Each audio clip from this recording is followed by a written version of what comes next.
Hello बच्चों, let us see the question. Question says pH of a solution is of 10 ml 1 normal sodium acetate and 50 ml 2 normal acetic acid is। एक solution है जिसमें sodium acetate है और acetic acid है। इसकी 10 ml और 50 ml respectively लिए गए हैं, नॉर्मेलिटी अलग अलग है और इसका हमको पीएच पूछा गया है। साथ में हमको एसिड डिसोसिएशन भी दिया गया है एसिटिक एसिड का, दैट इज 1.8 इंटू 10⁻⁵। ठीक है, तो आइए देखते हैं। सबसे पहले हमें क्या दिया है, सोडियम एसिटेट दिया है। सोडियम एसिटेट हमें दिया गया है और साथ में हमें क्या दिया है, एसिटिक एसिड दिया है। अगर इसके बारे में हम देखें तो एसिटिक एसिड हमारा क्या है, एक वीक एसिड है। और सोडियम एसिटेट की बात करते हैं तो ये एक सॉल्ट है। और सॉल्ट किसका है, ये सॉल्ट ऑफ में इसको बोल सकते हैं weak acid plus strong base का सॉल्ट है। ठीक है, तो ये जो कंडीशन होती है कि अगर एक सॉल्ट हमारे पास स्ट्रॉन्ग बेस का हो और साथ में एक वीक एसिड हो, तो ये कंडीशन क्या होती है, ये मिलकर एक बफर सॉल्यूशन का फॉर्मेशन करते हैं। यानी कि यहाँ पे जो सॉल्यूशन बन रहा होगा वो अल्टीमेटली एक बफर सॉल्यूशन बनेगा। और बफर सॉल्यूशन का हमको पीएच निकालना है। तो बफर सॉल्यूशन का पीएच हम कैसे निकालते हैं, उसके लिए हम हेंडरसन्स इक्वेशन यूज करते हैं। तो हेंडरसन्स इक्वेशन क्या होती है, हेंडरसन इक्वेशन होती है pH is equals to minus log K A minus log K A plus log concentration of salt divide by concentration of acid. ये हेंडरसन की इक्वेशन होती है। अब यहाँ पे हमको के ए की वैल्यू तो दी गई है, यहाँ पे हमें के ए की वैल्यू तो दी है 1.8 इंटू 10⁻⁵। साथ में हमें कंसेंट्रेशन ऑफ सॉल्ट, अब कंसेंट्रेशन ऑफ सॉल्ट हमें यहाँ पे दिया गया है क्या, कंसेंट्रेशन ऑफ सॉल्ट हमें यहाँ पे दिया गया है, सॉल्ट हमारा है सोडियम एसिटेट। तो इसके बारे में कहा गया है कि इसका जो कंसेंट्रेशन कैसे निकालेंगे हम, तो हम क्या करेंगे, जो नॉर्मेलिटी है उसको इसके वॉल्यूम से डिवाइड कर देंगे तो वहाँ पर इसका कंसेंट्रेशन आ जाएगा, that will be 10 milliequivalents. इसी तरह जो कंसेंट्रेशन ऑफ एसिड निकालेंगे, एसिड कंसेंट्रेशन अगर मिली इक्विवेलेंट्स में निकालें तो नॉर्मेलिटी को हम अगर उसके वॉल्यूम से मल्टीप्लाई कर दें तो that will be 100 milliequivalents. हमने यहाँ पे मिली इक्विवेलेंट्स में निकाला है, दोनों की यूनिट सेम होनी चाहिए, that is all that matters.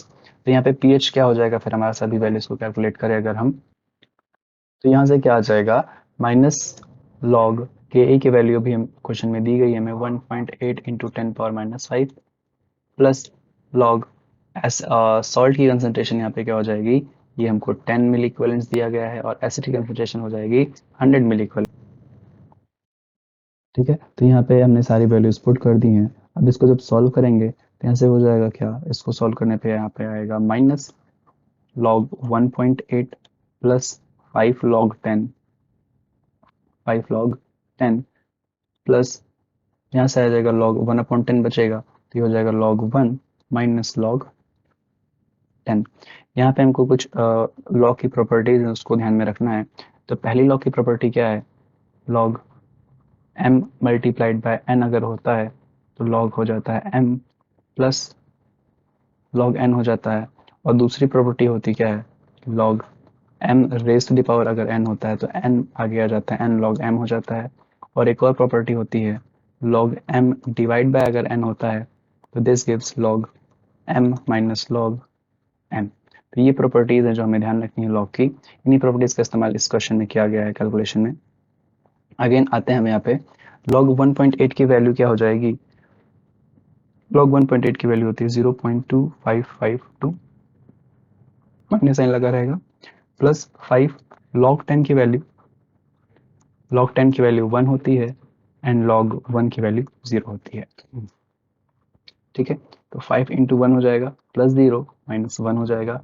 इन सब को हम जब सॉल्व करेंगे तो यहाँ से पीएच की वैल्यू निकल के आएगी और पीएच की वैल्यू यहाँ से आएगी जो निकल के, दैट विल बी 4। पीएच की वैल्यू जो निकल के आएगी दैट विल बी अप्रोक्सीमेटली 4। ठीक है, दैट विल बी अप्रोक्सीमेटली 4। तो जो हमारा आंसर हो जाएगा दैट यहाँ पे लगभग ये 4 के इक्वल हो जाएगा। तो आंसर अगर हम मैच करें ऑप्शन से, तो ऑप्शन में जो हमारा ऑप्शन ए दिया गया है, तो ए जो होगा हमारा वो फाइनल आंसर हो जाएगा इसके लिए। तो आंसर ए हो जाएगा हमारा फाइनल आंसर। इसको जब हम सब्ट्रैक्ट करेंगे, ये देखिए यहाँ पे 5 में से हमको सब्ट्रैक्ट करना है 2552 को, यहाँ पे आएगा 8, यहाँ पे आएगा 4, यहाँ पे आएगा 4, यहाँ पे आएगा 7 और यहाँ पे आएगा 4 आ जाएगा सब्ट्रैक्ट करने पर। तो यहाँ पे वही है कि इसको सब्ट्रैक्ट हम करेंगे तो मैं यहाँ पे एकदम एक्यूरेट वैल्यू लिख देता हूँ। दिस इम्प्लाइज pH क्या आएगा यहाँ पे 4 पॉइंट, अच्छा सॉरी अभी यहाँ पे 1 को भी और सब्ट्रैक्ट करना है यहाँ पे, तो इसमें से जब -1 भी करेंगे, -1 और कर देंगे इसमें से, -1 और कर देंगे इसमें, तो क्या बचेगा, ये फाइनल आंसर जो हमारा आएगा वो आएगा 3.7448। ठीक है, ये हमारा फाइनल आंसर होगा।